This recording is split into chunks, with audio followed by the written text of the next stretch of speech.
नमस्कार. जय श्रीराम.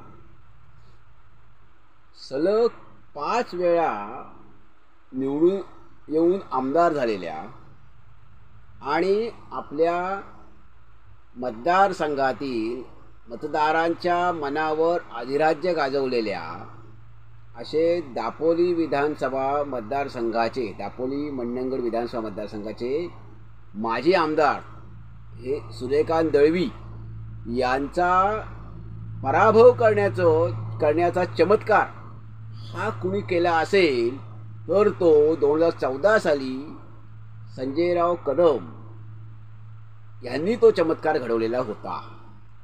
2014 साधारणपणे 1990 साली कोकणामध्ये शिवसेनेची लाट आली आणि शिवसेनेचं चांगल्यापैकी संघटन हे कोकणामध्ये संघटनेचं जाळं निर्माण झालं.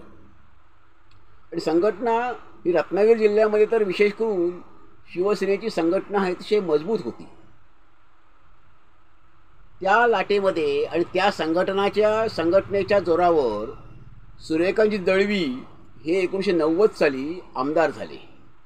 परंतु त्यानंतर सलग 5 वेळा ते आमदार झाले. ते मात्र त्यांचं संघटन कौशल्य, त्यांचे नेतृत्व गुण आणि त्यांची कार्यकर्त्यांशी वागण्या बोलण्याची पद्धत आणि कार्यकर्त्यांना आपलंसं करण्याची, गोड बोलण्याची त्यांची कला, ह्या त्यांच्या नेतृत्व गुणांमुळेच ते कार्यकर्त्यांच्या गळ्यातले ताईत बनले होते.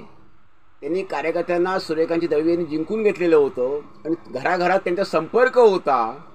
त्यामुळे ते आता सूर्यकांत दळवी हे पडू शकणार नाहीत असं जणू काही एक व्याख्या झालेली होती. परंतु हा चमत्कार केवळ 2014 साली संजयराव कदम ह्या राष्ट्रवादीतल्या त्या काळच्या उमेदवारांनी त्यांना सूर्यकांतजी दळवींना पराभूत करून हा चमत्कार घडवून आणला. संजयराव कदम हे मूळचे शिवसैनिक, शिवसेना पक्षातले एक धडाडीचे, दांडगा लोकसंपर्क असलेले, कार्यकर्त्यांशी एक जिव्हाळ्याचं नातं निर्माण करणारे असे धडाडीचे कार्यकर्ते. त्यांचं एक वैशिष्ट्य की सततचा त्यांचा प्रवास असतो, सततचा दांडगा लोकसंपर्क, सततचा प्रवास आणि कार्यकर्त्याच्या सुखदुःखात त्याच्या घरी जाऊन सहभागी होणे. विषय सुखाचा, आनंदाचा असो की विषय दुःखाचा असो, त्याला जाऊन त्याचं अभिनंदन करणे सुखाच्या वेळी आणि दुःखाच्या वेळी त्याला जाऊन धीर देणे, ह्यामध्ये संजयराव कदम कधी चुकलेले नाहीत. त्यामुळे संजयराव कदम हे देखील त्यांच्या या स्वभावधर्मामुळे घराण्याचा कोणताही त्यांना राजकीय वारसा नसतानाही ते कार्यकर्त्यांच्या गळ्यातले ताईत बनले आणि कार्यकर्त्यांचे लाडके आणि हवेविषयी वाटणारे असे नेते बनले. आणि ह्या केवळ त्यांच्या नेतृत्व गुणामुळेच, स्वभावधर्मामुळेच त्यांनी सलग 5 वेळा निवडून आलेल्या सूर्यकांतजी दळवी यांचा 2014 साली पराभव केला. अर्थात त्यावेळेला ते राष्ट्रवादीत होते आणि राष्ट्रवादीतून त्यांचा पराभव केला होता.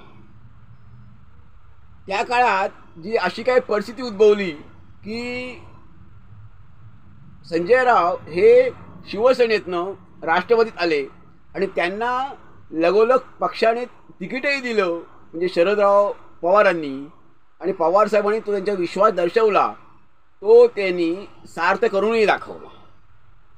परंतु आता अशी काही चक्र फिरली की संजयराव आत्ता ते साधारणपणे 1-1.5 वर्षापूर्वीच त्यांनी राष्ट्रवादीतून पुन्हा स्वपक्षात म्हणजे उभाटा गटामध्ये त्यांनी आगमन केलेलं आहे, पदार्पण केलेलं आहे. खरं तर ही त्यांची एक ॲडजस्टमेंट आहे असंच वाटतं. ह्याचं कारण असं की मूळ शिवसेनेत फूट पडली आणि एक शिंदे गट शिवसेना आणि दुसरं उभाटा गट, तर त्या आता तिकीट वाटपाचा जो प्रश्न येईल विधानसभेचा, तेव्हा तिकीट साधारणपणे जिंकणारी जी वर्षानुवर्ष परंपरागत जिंकणारी जी सीट आहे, जागा आहे, त्यांनाच ती जागा दिली जाणार आहे. त्यामुळे संजयराव हे चाणक्य राजकारणी असल्यामुळे, हुशार चाणक्य राजकारणी असल्यामुळे त्यांनी एक सोय म्हणून त्यांनी केवळ राष्ट्रवादीतून शिवसेना गटा म्हणजे उभाटा गटामध्ये प्रवेश केला. आता विधानसभेच्या आता निवडणुका आहेत आणि त्याच्यामध्ये त्यांच्यासमोर म्हणजे 2024 साली आता 1-1.5-2 महिन्यानंतर विधानसभेच्या निवडणुका आहेत आणि दापोली मतदारसंघामध्ये दापोली खेड मंडणगड अशा मतदारसंघामध्ये मधून ते उभे राहणार आहेत. साधारणपणे उभे राहणारे जवळजवळ नक्की झालेला आहे. परंतु त्यांच्यासमोर एक अतिशय तगडं आव्हान आहे, ते म्हणजे विद्यमान आमदार योगेशजी कदम यांचं. ते मोठं आव्हान, तगडं आव्हान त्यांच्यासमोर आहे. परंतु मूळचेच हुशार मुत्सद्दी असणाऱ्या संजयराव कदम यांना ह्या सगळ्या आव्हानाची पुरेपूर कल्पना आहे. त्यांची मुख्य जमेची बाब अशी आहे की या मतदारसंघामध्ये म्हणजे दापोली खेड मंडणगड या मतदारसंघामध्ये शिवसेना आणि भाजपमध्ये मतभेद आहेत. दोघांची मनं ही फाटलेली आहेत, दुभंगलेली आहेत आणि याचा फायदा हा अर्थातच संजयराव कदम यांनाच होणार आहे, हे निश्चित आहे. कारण समजा ह्या दापोली मंडणगड खेड विधानसभा मतदारसंघामध्ये समजा तिरंगी लढत झाली, म्हणजे शिवसेना उभाटा गट आणि इकडे भाजप अशी तिरंगी लढत समजा झाली, तर भाजपचा उमेदवार निवडून साधारणपणे येणार नाही, परंतु तो जास्तीत जास्त मतं मात्र आता घेऊ शकतो. कारण परिस्थिती बदललेली आहे, पूर्वीची परिस्थिती राहिलेली नाही. साधारणपणे 20,000 ते 25,000 मतं ही भाजपच्या उमेदवाराला निश्चितपणे पडू शकतात. आता ही जी 20-25,000 मतं आहेत, ही जर स्वतंत्रपणे लढून ही जर भाजपला स्वतंत्रपणे पडली तर हे नुकसान आणि हा तोटा, हा फटका हा योगेशजी कदम ह्यांनाच बसणार आहे. त्यामुळे ह्याचा फायदा मात्र संजयराव कदम ह्यांनाच होणार आहे. त्यामुळे ही तिरंगी लढत जी आहे, जर तिरंगी लढत झालीच तर तिचा फायदा संजयराव कदम ह्यांनाच होणार आहे. संजयराव कदम यांच्या पथ्यावर ही लढत ही पडणार आहे. त्यामुळे शिवसेना भाजपमधील मतभेद आणि वाढत जाणारा दुरावा आणि संजयरावांचा स्वतः ह्या मतदारसंघामध्ये असणारा दांडगा लोकसंपर्क, त्यांचं कार्यकर्त्यांवर असणारं प्रेम आणि कार्यकर्त्यांचं त्यांच्यावर असणारं प्रेम, ह्यामुळे आज तरी संजयरावांचं पारडं हे निश्चितपणे थोडं जड आहे, हे दिसून येत आहे. मंडळी, ह्याबाबत आपल्याला काय वाटतं आपण जरूर अभिप्राय नोंदवा.